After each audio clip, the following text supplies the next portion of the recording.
Ci troviamo a Cervignano del Friuli. Dopo svariati giorni di pioggia, questo è l'abbigliamento consigliato per fare un giro nel giardino. Una splendida villa con un parco di 28.000 metri quadri.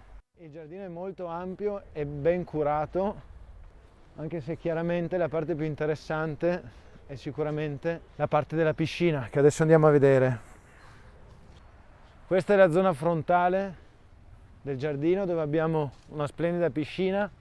Penso che veramente le immagini parlino da sé. Siamo a 15 minuti dall'aeroporto di Trieste, 45-50 minuti dalla città di Trieste. Per gli appassionati di architettura, questa villa nasce da un progetto di Angelo Masieri, discepolo di Lloyd Wright, a cui chiediamo scusa per le Crocs, però così è.